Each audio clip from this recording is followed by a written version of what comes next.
Hello guys, so in this video I will start with doubly linked list. So in my previous video we have seen that all singly linked list concept where I spoke about the insertion, deletion and how we should do that, right? Now we will see that how doubly linked list works and how it is different from singly linked list. So if you look at the doubly linked list, in case of doubly linked list, navigation is possible in both the direction, okay, whereas in the singly linked list you can always go in the forward direction. So when I say navigation is possible, which means from one node you can come to the previous node, and it's a vice versa. But in case of linked list, you know that we can only move forward, right? So if I have to show through the diagram, so let me draw the singly linked list. So this is your singly linked list, right? In this case we can only go in the forward direction, and last node will point to null, right? But the below diagram, whatever you are seeing, that it's a doubly linked list, you can go in the forward and in the previous node to the previous node, right? That is the first difference. The second difference is when you have to remove the node from the singly linked list. So let's say if I have to remove this, right, I need to store the reference of previous node into some variable, then only I can remove that. So first I have to store the reference, I have to shift this to this, then only I can cut this node, I can remove this node in case of singly linked list. So always we have to store the reference of previous to the node which we are planning to remove. But in case of doubly, that is not required. Why it is not required? So let's say I am here, and if I want to remove this node 20, I can directly go to the node 20, and since the 20 has the reference of previous node, so without holding the reference of 10 into a variable, still I can do that, okay, because this guy has the reference of this. So if I have to delete this 20, what I can do is if I am at this node, I can do is 20 dot get previous, 20 dot get previous, which is nothing but this, okay, dot set next, dot set next, again I can do, so dot set next, right? In parenthesis I can write that particular node dot get next. So that is possible. So without holding the reference of this, still I can come to this. I mean, through coding part, if I'll explain you, it will be very simple. Here just try to correlate. Why I'm saying that I don't need to store the previous node into some of the variable, because in doubly linked list your node will have the previous reference as well as the next reference, okay. So as usual, doubly linked list also you will have insertion, deletion, right? So when we talk about the insertion, any list, there are three ways you can insert the data. One you can insert at the beginning, one you can insert the data at the end of the doubly linked list, and one in the middle of the uh, doubly linked list or at the given position. It's up to you, right? So how do you insert at the beginning? Insertion at the beginning is very simple. If you look at this diagram, okay, let me erase this. So you have already one linked list, right? So this is one linked list. You already have one linked list which had some data, and you need to insert the node at the beginning of the linked list. So first what you will do, you need to have one node. Node is nothing but object, right? It's a doubly linked list, and this node, your previous and next both will be pointing to the null in the beginning, right? Because that connection we need to create. And like singly linked list, even in the doubly linked list, head will point to the first node, okay. So by looking head, we can know that what is the first node of the doubly linked list.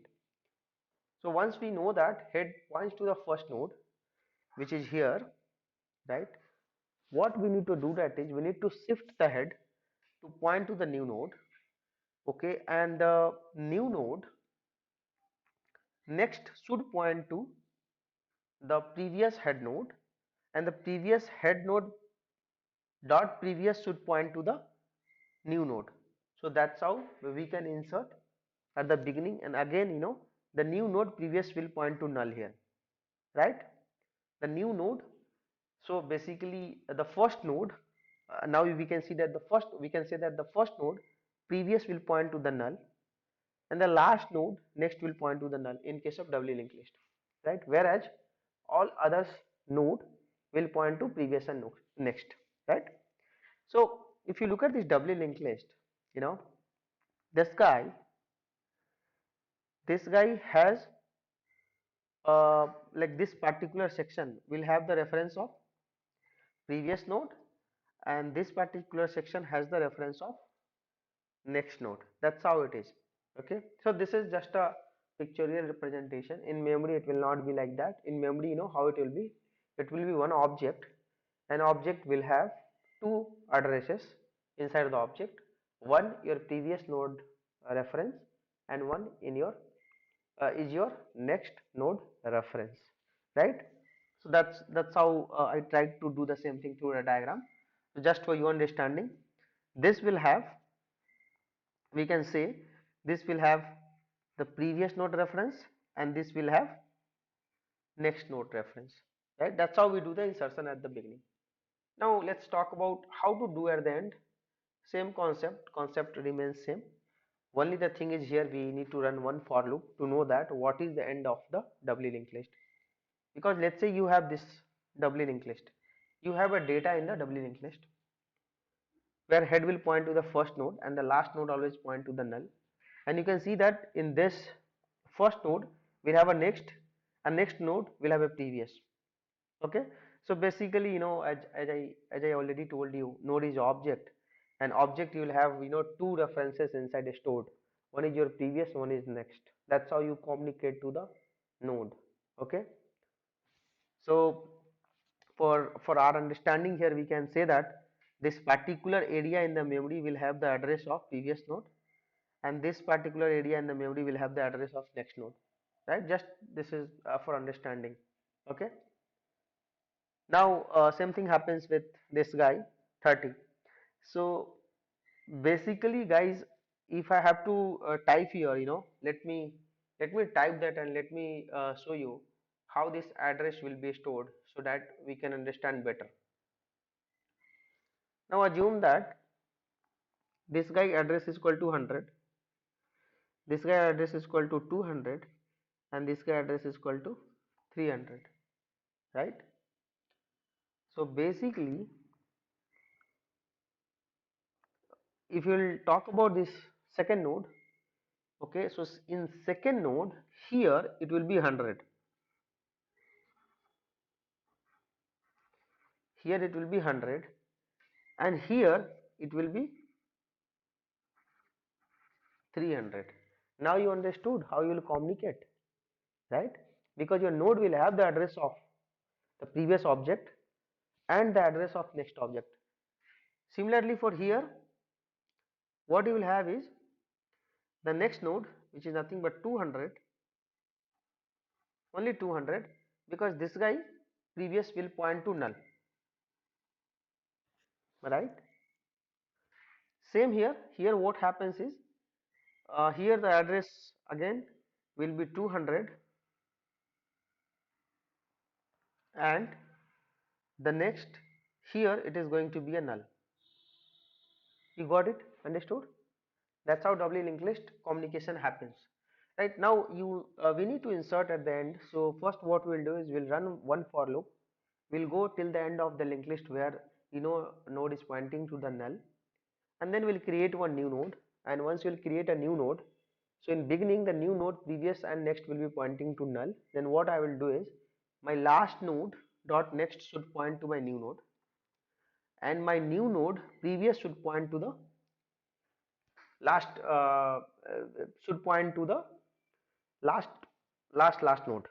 Okay, so my last node next should point to the new node, and my new node previous should point to what we had the last node, and then again the new node next should point to null. So that's how you can do at the end. It's a simple, just that here the additional step is we need to run one for loop to know that what is the ending of this doubly linked list, and then by writing the code we can just change this last node dot set next is equal to new node, okay, and the new node dot set prev is equal to this node, the last node what we had earlier, right? Now in the middle, how do you do in the middle? Middle also, guys, same thing. So basically we know the position, at what position you want to insert. So this is your original linked list, okay. Now this node we need to insert here, assume that I would not say it is middle, just say that based on given position we have to insert here. So how do we do that? If we have to insert here, and this is the new node where the previous and next will be pointing to null because there is no link created. So this guy next should point here, and this guy previous should point here, right? Similarly, this guy next should point here, and the last node previous should point here. So that's how, something like this we have to create a connection, right? So what we have to do that is, we have the position, we need to run a loop, we need to go till the position, and then whatever position node we have, position dot set next is equal to new node, and new node dot set prev is equal to position. Similarly, a uh, new node dot next is equal to last node, and the last node dot prev is equal to new node, okay. So this is just a pictorial representation. That's how you should explain in the interview. If they will ask you, how do you insert in the middle, so you have to explain like this, like you need to cut this connection, that your position should next should point to new node, and new node previous should point to the position node, and again new node next should point to the last I mean after position node, and the position like original position next node previous should point to your new node. So that's how you can draw this diagram and you can explain in the interview. Now we will try to understand through this code how this all insertion we can do that, right? Thank you guys, thank you for watching this.